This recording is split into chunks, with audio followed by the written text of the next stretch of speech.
Gentlemen, and welcome to our next session of the day. Before we get started, there's a couple of thank yous. First of all, thank you to our headline sponsor, Hotel Map, and our stage sponsor, which is also Hotel Map. That was very easy. You'll notice that there's headsets on the chairs. Some people like to use those to kind of listen a little bit more intently. Sometimes it can get a bit noisy, so if that might help you. You can also use the headsets to actually listen in Spanish as well. We're using AI translation technology. It can actually translate into multiple languages, and all you need to do is tap the button and it'll switch between English and Spanish. The same company is also doing closed captioning over here as well. So if you miss something that somebody says, you can always look over here and have a quick read as well. Audience members could also use our Q&A solution to ask questions to the panelists over here. If you scan the QR code up in the top right-hand corner, the system is by poll everywhere, so they can also, you can submit questions there, and the panel can then, or the panel host at least, can field those questions out. Please do engage, please do ask questions, that always makes it better. And I'll now hand over to RJ, our panel host. Awesome, thank you, Adam. Hello, everyone. Thanks so much for coming to the session. I know we're day 2 afternoons, right after lunch, so thanks for sticking with us and coming by. My name is RJ Crowder-Schaefer. I lead the event technology team at Bloomberg, and I'm joined by an amazing panel today. Before we dive in, I want to kind of go through a couple kind of general themes for this discussion that we're hoping to hit on if all goes according to plan. The first one really is kind of understanding the evolving role of technology in events. Obviously, COVID was a big disruptor of the industry. What kind of that's taught us, what the expectations are coming out of that, and where we're looking at now. Also measuring impact, so how we're leveraging data to analyze events and success these days, and also, again, expectations there. Thinking about innovation and different applications of event technology that we're seeing, so hopefully some real world examples there from our panelists. And also thinking about like a balance. So when does innovation and experience kind of complement each other? When does it detract from one another? And how do you kind of navigate those two areas? And then also thinking on kind of insights and looking at exploring trends, emerging technologies, looking forward to the future and what the amazing panelists here have on their radar. So without further ado, I'm going to hand it over to each panelist to introduce themselves. Hong, do you want to start first? Hi, everybody. My name is Hong. I am the CEO and founder of Shiloh Events, and we work with corporate tech clients to produce their events from start to finish, and this is like B2B conferences and internal conferences as well, leveraging event tech in all aspects of the events. My name is Chad Blaze. I'm the CEO of StreamPoint in Resiata, and that's focused on all things registration, on-site, room block management, etc. Many have claimed to be all-in-one platforms. We're excited to have many of those capabilities that provide those solutions. Great to meet you all. Good afternoon, everybody. I'm Rachel Stefan. I'm CEO and founder of Snowball, a peer-to-peer referral marketing solution, helping organizers get more butts in seats by leveraging the power of the influence of their speakers, sponsors, and participants to get more people like them.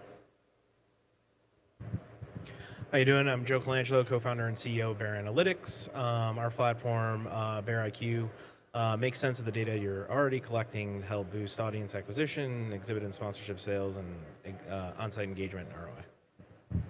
Awesome, thanks so much. So I really wanted to build this panel around kind of specific user personas within the events industry. I think when you say like, I work in events, obviously it can mean many different things. You're gonna have different perspectives when you think about user experience, what that means to you, to your events, to your team.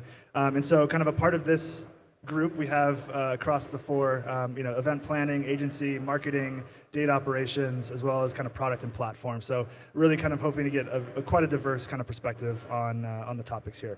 So let's dive in. Before we do that, throw up Q&A as we go along. I'll have time at the end, hopefully, but I would love to dig into it as you guys think of them and as we see those. So Chad, over to you right now. During one of our pre-calls, you had mentioned the quote, "Events are marketing." I think it's a pretty simple, straightforward idea. I think we would all agree with that, but what do you mean by that, and how does that kind of relate to user experience and kind of the industry as a whole right now?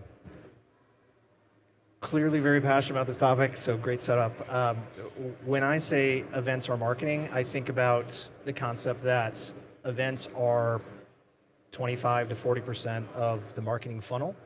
And so the concept of events being separate from marketing doesn't make sense to me. It's actually all of it being marketing and some of the great technologies that have been created by folks like yourself that help amplify are just components of that portion of the marketing system that tries to amplify that portion of marketing. And so it's really this concept that instead of thinking about events being separate and distinct, it's actually a more inclusive conversation around we are marketing, and if we think and talk and try to execute more like marketing technologies and marketing strategies, I think we'll find a lot more successful traction with our colleagues and quite honestly with stakeholders and folks from the business perspective that translates to respect, elevation, et cetera.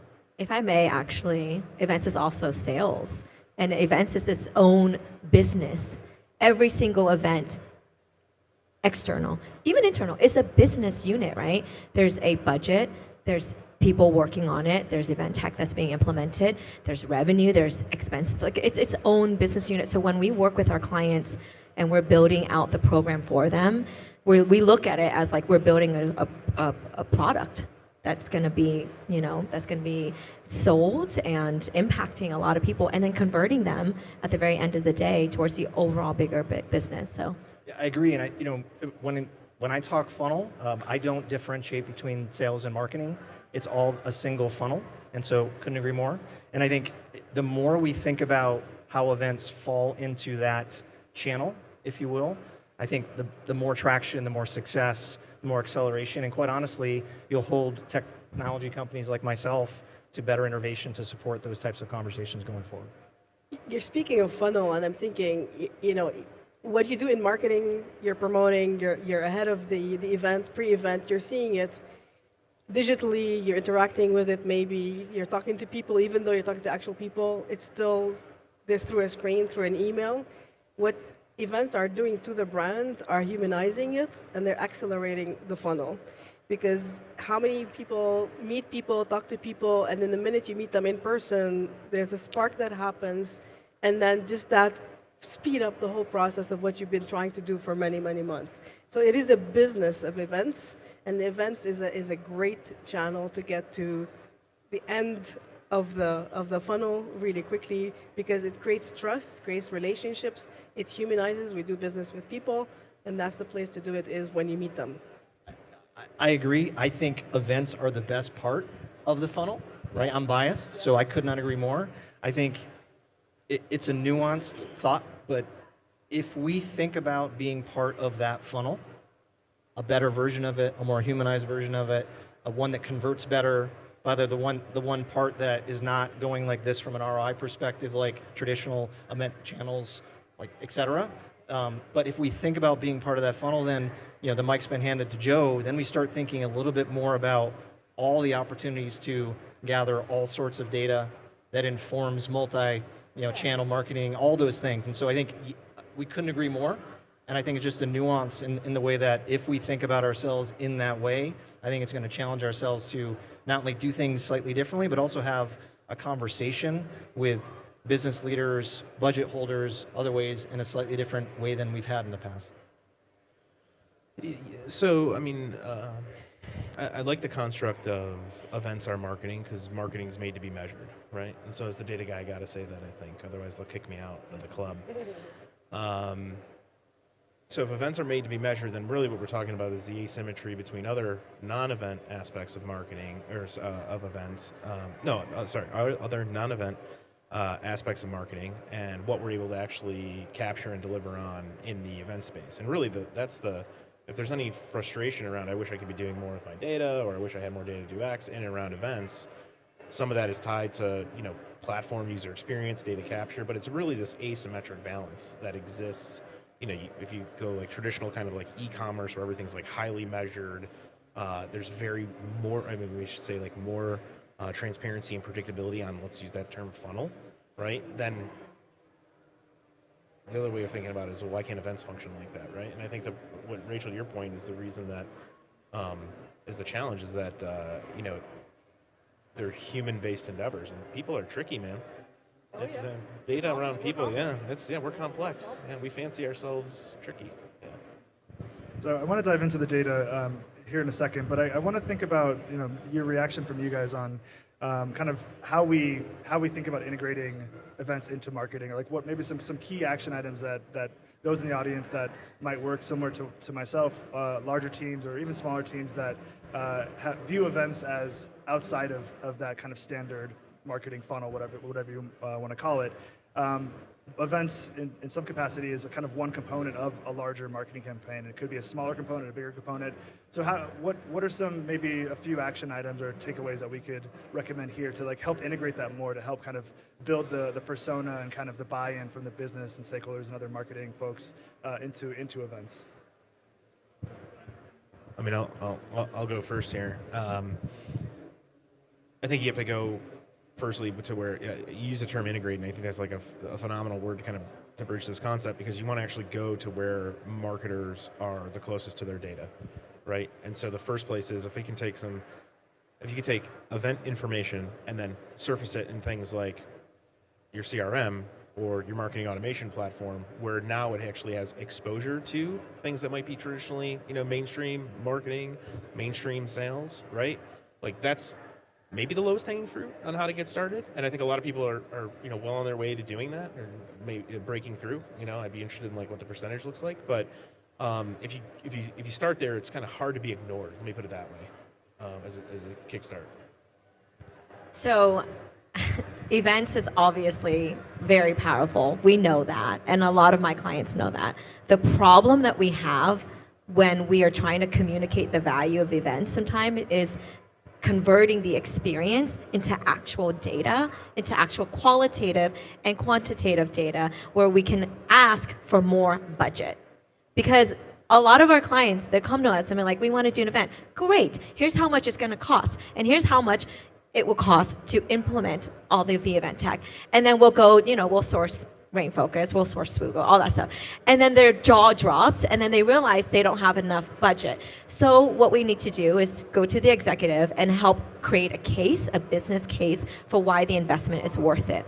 The other problem I run into is they don't understand how experience can really help change the hearts and minds of people that are in that room. So let's say, I want to implement an event tech where it will help the attendee get from point A to point B. And that a tech will cost $20,000. Well, why would I spend $20,000 for that minute experience if I could spend, and this is CMO saying, if I can spend $20,000 in, I don't know, like some kind of, like maybe a high profile speaker, right? And you think a high-profile speaker in a general session would help convert. It doesn't. It really doesn't. What really matters is that unique experience that they're going to have with your representative, with even the sponsor, or just even networking, right? Implementing AI networking is really important because it drives the value of that ticket price. And a lot of conferences now are not cheap. I mean, there's like at least $1,000. So from an attendee experience, it has to be worth it for me. I have to walk away with some value. So my conclusive comment to your question is you got to create value, and being able to explain the value of experiential stuff to actual data. I would offer you've got to challenge yourselves to do a couple things. The first thing is get comfortable talking to people that are in marketing ops or sales ops. It speaks to Joe's point. You've got to figure out how to bridge that first conversational gap and then understanding of systems and tools gap, and the fact that I believe events is the most complicated piece of marketing in a good way. It's the most talented, the most experienced, and I'm going to go on a tangent for a second, but I also believe that means people in events should be paid more than traditional marketing, et cetera. I strongly believe all of that. And I think there's a path to get there if we find a way to first start having that conversation with people that are the connective tissue inside of the funnel. You'll hear that a lot from me, and that's marketing ops. So I think that's the first thing. Connect with marketing ops, connect with sales ops, and have those conversations. I think the second thing I want to challenge you to do is just pick one metric that is marketing specific and challenge yourself to set your goals for that, because in events, I've met the most talented project managers and executors of complex things in any place that I've looked. I've been lucky to work in large companies, et cetera, and I've found the most talented people that handle complexity better than anybody I've ever seen are in events. So use that superpower and challenge yourselves to pick a metric like conversion or something that's marketing specific, and turn your superpower on and try to find a way to get to something like that. Because when you find that metric, when you put that effort behind it, and you're having a conversation with somebody from marketing ops, I'm proposing magic's going to happen. That's great. Thanks so much. And thinking about, data and going kind of back to what we were just talking about, what about this kind of narrative that events people aren't data people? Joe, what do you think about that? Where do we start there? Yeah, I mean, I found that to be kind of the opposite of true, so false. I was going to say, where did we get that narrative from? Yeah, I think events folks, at least in my experience, are some of the most data-driven, and it's because there's not a lot of iteration that an event affords you. You're not, if you're in charge of like a tier 1 trade show, you're not doing 2 of those a week, thank God, right? So. I mean, honestly, events is a lot of tactical stuff. Who here is an event planner? Okay, let me ask you, how much of your day is actually tactical versus strategy? It's a lot of tactical.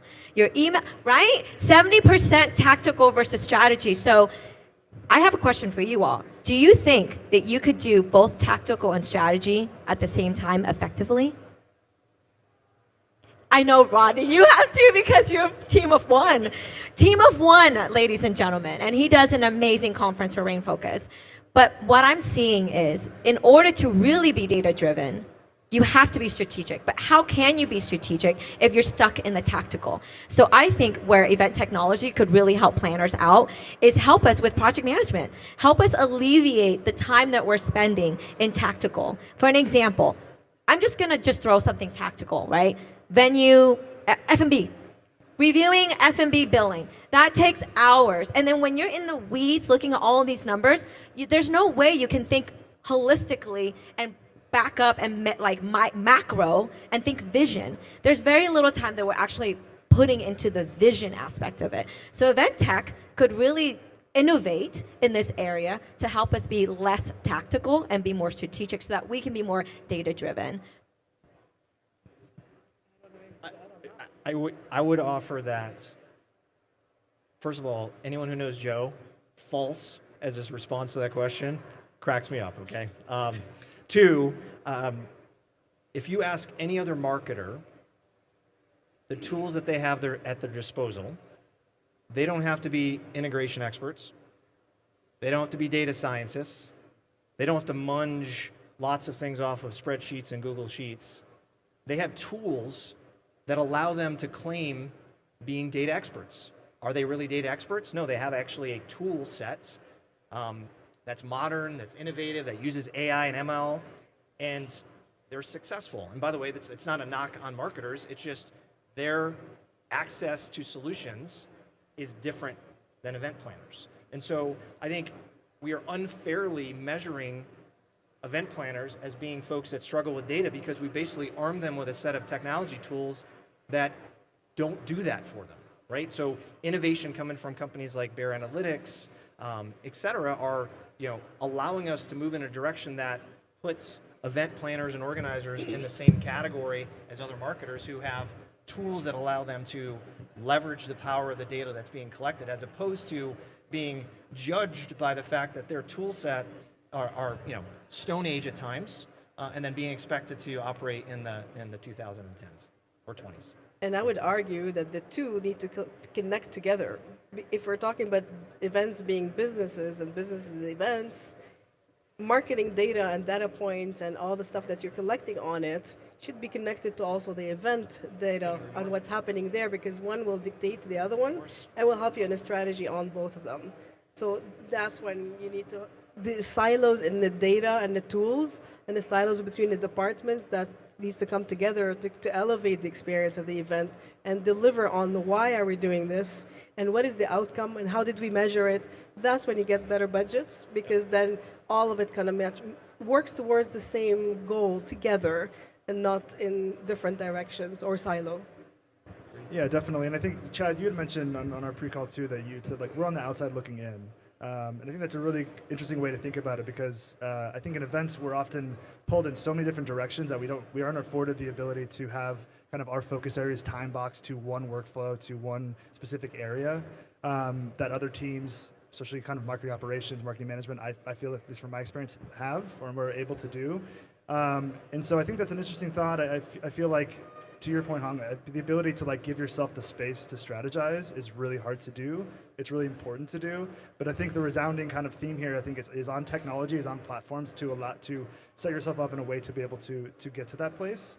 And I'm also curious from all of you, like how can we think about measuring event success, like specifically now in kind of the current landscape around, like beyond just kind of registrations and attendance and someone asks a polling question, like what kind of data, like specific points, if you can, would we be looking to collect and integrate into other marketing channels to be able to kind of get to that point?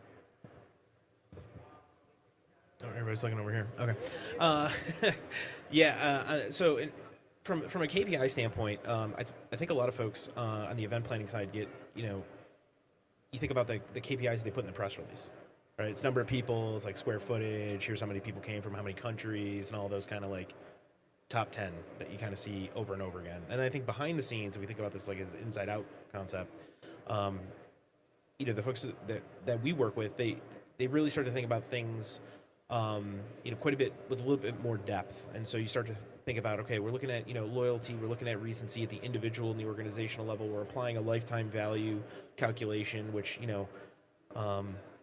is kind of superseding this concept of priority points and things like that. And now with the ability to harvest more of the content data, now you're actually getting to what people are like, different interest levels and interest points, and you're starting to see like what's actually spiking with your audience and what's not spiking. I don't think we're closer. We're probably still closer to the beginning than the end on it, on average, as an industry. But I'll give the event organizer and planner maybe a little bit more grace, because also you're penalized in the marketplace for consistency event to event. There needs to be something different. An event has to have this unique Cheers-like atmosphere where you go there and enough people where you're like, oh, I can't wait to catch up. But it's got to have enough new stuff where you're like, well, yeah, I got to go again next year.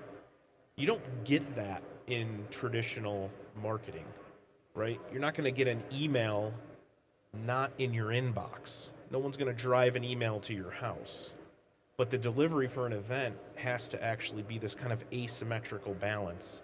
And so because of that, you have to add context. The way the data's coming out can be different because you're in a different venue next year. You're in a different venue next week, what have you, right? For us, when we help our clients source event tech, we always start with, what is your event about? Why are you even doing it? What are your goals? From there, we can identify the specific functionalities and requirements that they need to achieve that goal. So how do we measure event success? Is we start with identifying the event vision.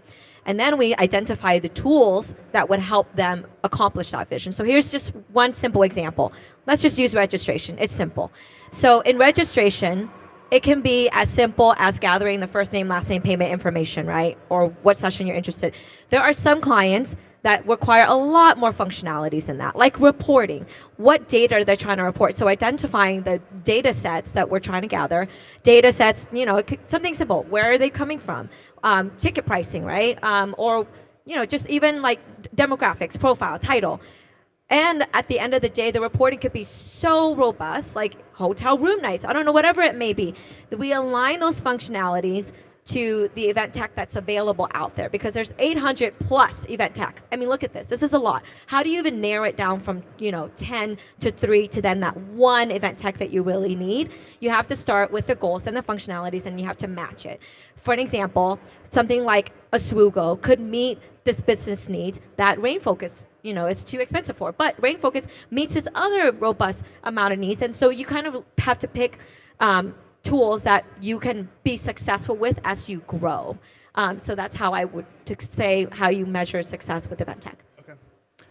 I have a slightly different perspective. I think as you think about how this industry has, over time, either intentionally or unintentionally segmented itself, Long will work with really large brands on really large events. That's a single event. In those same companies, they run hundreds, if not thousands, of events that are not run through Wong's agency, and as a result, there's a lot of data that's being collected. And by the way, big enterprises have somebody that runs big events and somebody that runs other types of events. And so, how do you piece all that stuff together? And I think there's an opportunity for us to think differently about that. But to answer your question directly, I would start with intent data. Why would I start? First of all, it makes us think about events more than just a start and a stop. It's part of a bigger process. And it makes us think about the data that's collected at the event as part of a bigger multi-attribution marketing model, which is exactly what it is. We just don't really talk about it that way.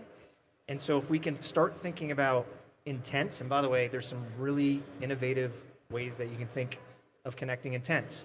Facial recognition, facial expressions, voice inflection. There's so many new exciting things that are happening outside of this industry that we can apply here. So I think, again, you asked me to talk from a product platform perspective. There's a technology way to get there faster. But again, I think you need to challenge yourself to thinking about events as a holistic approach versus a start and a stop. And there's reasons to think about it in a start and stop, and I love that. But if you look at it holistically, you think about it from a funnel perspective, challenge yourself to think about finding intent data, because intent is the secret sauce if you're thinking about how you find value. Yes, when business closes, people celebrate that and the sales team gets paid and celebrates. But if you think about how it gets there, it's all these key milestones of intent and where you are in that buyer's process. And if you can start to think and squint and get some of that information, you're going to find yourself being at that table as opposed to the card table at Thanksgiving dinner where you kind of sit with the kids. You get to sit with the adults and actually have a conversation. And I think intent is definitely your passage to get there. So there's sales intent and there's marketing intent. And oftentimes they are opposing intent. And just a simple example for registration, some of our clients, they want to keep the registration form short and efficient. But then sales want to collect a whole ton of other data. You're laughing because you know exactly what I'm talking about.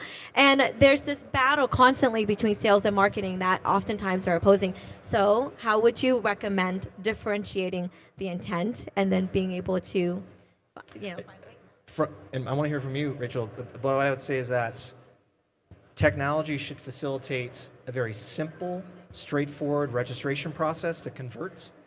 And then there should be a piece of technology that complements that allows a personalized experience to gather more information that speaks to sales wanting, because by the way, to your point, if we talk sales and marketing funnel, best practices for a marketing form on a website, short, simple, right? Best practices for sales discovery, because I want to go close a deal, complex, comprehensive, detailed. How do you do that? Technology has solved that in other ways outside of this industry, and I absolutely believe that there's a way to solve it inside this industry as well. I just did a roundtable around registrations right now on forms, and small and large, and the intent that you're trying to collect here, and who are we doing it for? Because if you put yourself in the shoes, are you getting it for the event planner to kind of dictate or shape the experience on site? Are you getting it for the salespeople because they need that information, or are you also getting it for the user to get them a better experience? And simplifying it in a way that to get them through the door, that's the key. Yes, we want that one. But you ask yourself, do I have to get it now, or can I get it later? Can technology facilitate getting those intents somewhere else? Because their interest could be collected somewhere else. I don't need to ask it ahead of time. So there's a fine line between that. You talk about marketing, the opt-in emails, like newsletters, usually see a single, one form, one field, email.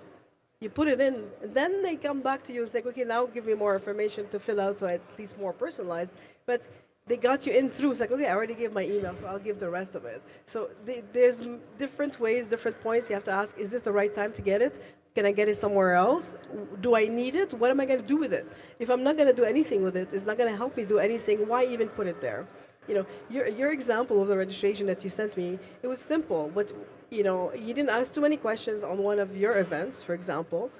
individual pricing, group pricing, and the price was right there. So I knew what I was expecting. I don't know what I was getting myself into, and just my basic information. And then click, go. And then after that, you can collect other stuff from me. So you have to balance what you're looking for. Yep, definitely. All right, in the interest of time, let's move on to another area. I want to definitely kind of pick all your brains around innovation in the event tech space.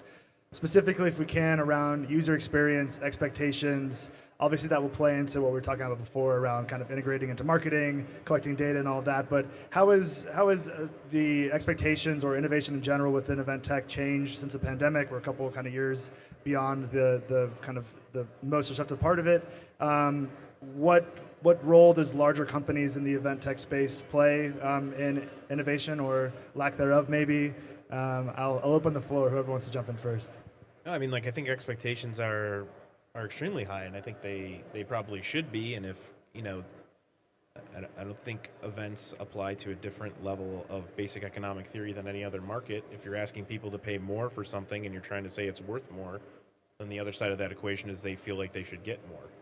And so, you know, maybe more is less in some cases from like right? Because like you're shortening a time frame, you're making something feel like magic. You're facilitating, 20 connections in one day as opposed to having those connections over the course of 6 months, what have you. But yeah, in our experience, especially when it comes to larger data sets, consuming information, user experience matters quite a bit because, everybody's in front of multiple devices a day in their personal and work lives consuming all kinds of user experiences. And so you're kind of being held to this, this threshold that people are getting in other ways and be ignorant to think otherwise, I think. Yeah, please. Oh, I was going to say, from a user perspective, my expectation is that it would work, that it would solve my problems. A lot of times we do demos for our clients when we're sourcing event tech, and we pick a vendor or supplier, and it doesn't work. And then we have to sit with support for hours, and their support team is somewhere in India or whatever. And I don't mind that, but it has to be 24/7. So for me and my team, the number one thing that we ask for is, what is your support like? What is the support package hours? Am I gonna get somebody that's gonna be responsive immediately? Are they gonna, get on a phone and or Zoom to walk me through it? So my expectation is that it works and that there's proper support for the amount of, money that I'm investing into this platform for our own clients' purposes. I forgot with my point, but something comes to mind when you talk about that one. Technology has to be invisible. If it works and it's intuitive and it's easy to use, you forget that it's there. And I think the expectation from the users, the pandemic, we went through it and all, there's a big adoption of technology. We got used to it, we got comfortable with it, and the expectation is there, and there's short attention span for everything. So if something is not working, you lose them. So that's part of the experience. User experience is so critical for the adoption to get them to actually use that and get you, the results that you want. I wish more tech vendors would say, no, we're not the right fit for you. I really do. Don't waste my time if you don't think. I'm glad you do that. I do. I refer to my competitors. Yes. We're not the right fit. We're not the right fit. And it's okay, because at the end of the day, if you sell me a product and I'm not really happy, I'm going to talk really badly about you to all of my friends. But if you say, you know what, we're not the right She will. If you say we're not the right fit, I actually would respect you even more and refer you to people that I think would be a good fit for you. So it's okay to tell us that it won't work. I guess I'm representing the tech vendors here, so I should have a conversation. Thank you for taking the bait on that one. Wow. Okay. First, I would say that, because you mentioned the pandemic, I think COVID created what was the closest representation of digital experiences for events because of virtual events. And so the expectations of data went up. We know what happened, because humans said, I'm voting with my feet, and there is a place for virtual, and there always will be, but it's going to be much smaller than what was envisioned at that time. The infusion of that money allowed us to really think about and have companies that have succeeded and failed put investment into data. So I think the first thing that came out of the pandemic is an expectation of data. And I think as an event tech company or vendor, the thing to think about is, and this goes to your comment about being invisible and expectations outside of the event tech universe, is I go to Netflix. Netflix recommends things I should watch because they've been paying attention to me. And these are common baseline expectations outside of this universe. This little small universe we live in, outside of this universe, I have expectations of how tech works. Shouldn't those expectations be the same in here? So I think data is that path. Data, AI, recommendation engines, all that stuff. And you have to expect the technology vendors to put in the work, find the capital, reprioritize their initiatives to challenge themselves to put that type of technology in your hands. And so what COVID has done is it sparked this small flame to say, it's not okay to be 10 years behind everybody else. And we're still 10 years behind everybody else, by the way. We're trying to make progress. But I think if we use the experiences that we have today outside of event technology as a guide, we're not creating a lot of new things here. It's just, let's apply some of those great learnings outside of this industry to this industry and just accelerate. You know, we're talking about marketing concepts. They exist outside of this industry, right? We talk about expectations for how an app should work on your phone and what's useful and what you love. I mean, I was having this conversation earlier today. I think it's silly for folks to expect lots of hardcore marketing to drive event app adoption. If I look at my phone, who sent me 100 emails to use the apps that I use most frequently on my phone? Nobody. I use them because they create value for me. So if I'm spending enormous amounts of time trying to convince somebody to use something, it's telling you something that it's not generating value. And so I think from an event tech perspective, you've got to challenge people, your vendors, right, to say no if I don't have it, and actually start building some stuff that you want. Okay, so the Netflix example is because they studied you and they know you, right? So I think for me as a user, I would expect you as a tech vendor, supplier, to know me and what I need to create something that actually helps me. I don't want to get into a platform and spend 10, 20 hours learning how to use your platform, right? It has to be user-friendly. It has to be, it has to be efficient for me. But in order for you to do that, you have to know who we are as planners, as users, and what our specific needs are to build accordingly versus what you think we need. You have to actually study and research. And Netflix does that really well. And there are a lot of tech companies here that does that really well as well. Yeah, there's two things I think of. One is my grandmother. I spent some time at Microsoft. My grandmother tried to use Skype. She could never use Skype. And then we gave her an iPhone. And FaceTime worked. Did my grandmother get more savvy with technology? Probably not. That technology probably worked better for her. So technology is part of the story. The second part of the story is, you know how we know you? We stop thinking about single things. We look holistically across the portfolio of the things you're doing. And Joe and Rachel and other people who think about marketing and data constantly surface that through technology in a way that's easy to digest, doesn't require you to be data scientists, and arms you in the same way that other people are armed with that information so we do know you. Because at the end of the day, Joe, your point about all these events have to be different, personalized, right? We hear about that. How do you do personalization at scale? The only way you do personalization at scale is with data and artificial intelligence. That's the only way you do it. And we're not there yet in this industry. So we're left to do it the good old-fashioned way, break your backs, right? Work extremely hard, find a path to execute it the best you possibly can. I'm a passionate believer in this concept of unreasonable hospitality. And if you believe in that concept, the only way to get there at scale for events of this size and larger, and even for the events that are small, it's all about data and it's all about the technologies around data.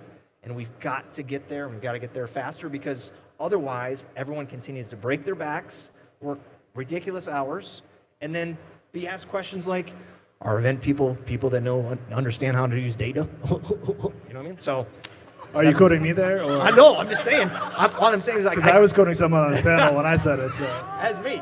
That's me. So I'm just making fun of myself. The point is, you know, I digress. Back Yes, to and you. I think just quickly, just to add my 2 cents, I think at scale is very important, obviously, but focusing on one specific event or group of events or something to start to implement this is really key to actually getting things done. So. Crawl walk one for sure. All right, so we're almost at time. That flew by. I want to get to a couple questions here.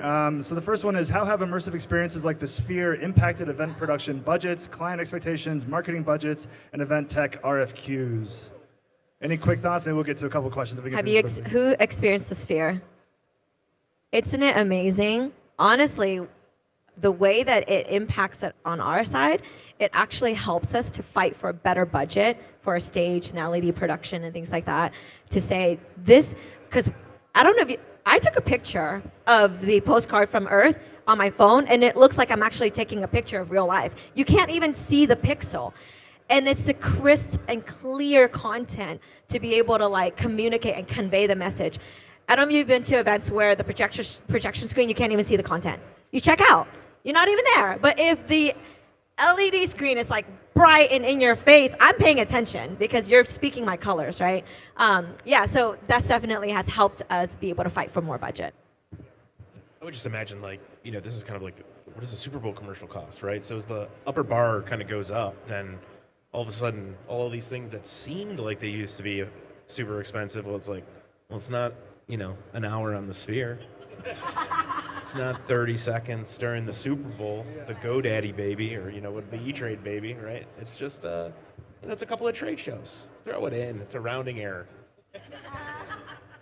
I do think that there are small changes that you can consider around like the AV production side on site to, you know, make sure that you're avoiding some of the pitfalls and maybe something that might take away from the overall experience. Do we have another question that we can take a look at here? Data used by Netflix and Amazon is in-home services. Outside the home, many people want anonymity, rather, and don't want every event company having their behaviors on record. Is that You opt in. You have to opt in. Every conference that you go to, you're exchanging something. You have to give to take, right? You can't just expect to go to a conference and not give up the information to gain something. Yes, you did pay for it, but there is an option to opt in. We did talk a lot about this on just, you know, what is the ethics behind capturing the behavioral of attendees. And I'm on the side of if you want something, and let's say you're here for content and education, elevating networking, there's a little bit of sacrifice as an individual, right, that you have to be able to willing to give. Yeah, so like, there's two discussions here. Well, there's the ethics discussion, right? Sure, but like, I don't think we're talking about being unethical. This isn't like the, hey, let's scrape as much data from people without them knowing conversation. Speak for yourself, Joe. How I'm taking this is like, let's look at platforms where we give a bunch of data away for free, right? And you're paying Netflix, but let's think of like Facebook and things like that. And if you had the back of the curtain understanding of what you actually have given away or is being collected versus like the world's most trackable event in the world, this question would never even get asked because it's order of magnitudes different. The reality here is, I think a little bit of what we're talking about is the value of the information versus the personalization or the experience. There's a value exchange asymmetry. So there's, you know, I think online there's a good amount of debate around how many demographic questions, how long should reg be going on right now, right? And the reality is we never would even be asking those questions if the return on experience for what we get from that data, because we as people have proven now over the last 15, 20 years that we'll just go, we'll give you the whole thing if you're tickling our dopamine sensors the right way. And if you're in this construct, like a B2B event, tickling the B2B business dopamine, more sales, improved funnel, all of that, yeah, I'll fill out that damn form for 10 minutes instead of 30 seconds all day of the week. Because now that investment is super worth what I have at the end of that experience. But we're not there in a lot of cases. And so folks get frustrated because there's an imbalance, and we sense that as people. Hank, let me give you an insider view on the planner side of why we want to track that information. So just one simple example is speaker curating. Let's say we bring in speakers and we want to track the sessions, who attended, how many stayed the whole time, who left early. That requires RFID, that requires behavioral mapping. If they, facial expression, if they're enjoying it, so that we would know for next year if we want to bring the same speaker back or if we want to change up the content. The whole reason why we collect this data, Hank, is because we want to help you feel personalized. We want to customize the attendance experience to you, so that $1,200 that you spent is worth it for you, so that you would come back and that there's a connection and there's a community. There's a reason why there's the value in it. Another also reason why we collect information is for your safety, so that we understand if we're creating an environment that is safe, that is going to generate an overall sense of vulnerability, so that we can exchange that. There's just a lot of insider planning aspect, and it's not just to collect data to sell. For me, it's all about experience. I wonder if, speaking of intent, how that can be, given to the front end experience and the attendee so that they're aware of that. You know what I mean? Because oftentimes it's they just want to just sell me something or this or that. But if there's more to it, how does that go into the user experience itself too? Right. If a sponsor booth isn't having a lot of traffic, we wouldn't have them back. But I mean, Netflix doesn't ask you to give them anything. You just logged in, you're paying for it. But because the way you're using it, it's then recommending something to you. So same thing for events. If you mix it with marketing, and we were talking about it earlier, is that we're sending these emails, you're promoting the event, people are clicking on things that interest them. That should be captured to then recommend to them, okay, well, you clicked on sustainability in the program, you're interested in this, so now I'm going to serve you, these are the sessions available. And by the way, so-and-so exhibitor on the show floor does have product or something related to that. Now, you're helping the attendee maximize instead of going through a big program, figure out what they're doing. You're simplifying to them what they're doing. Exactly what Netflix is doing. So, and then you can remove all these questions from the registration form because you actually captured that information. I think there's the silo of collecting the intents between the marketing to the events to the rest of it that need to connect the tech stacks all together in order to speak to each other that influence the rest of the experience. I'm going to have to be the bearer of bad news as the moderator. We are at time. We're getting hooked. Thank you all so much for joining us. Thanks, everyone here.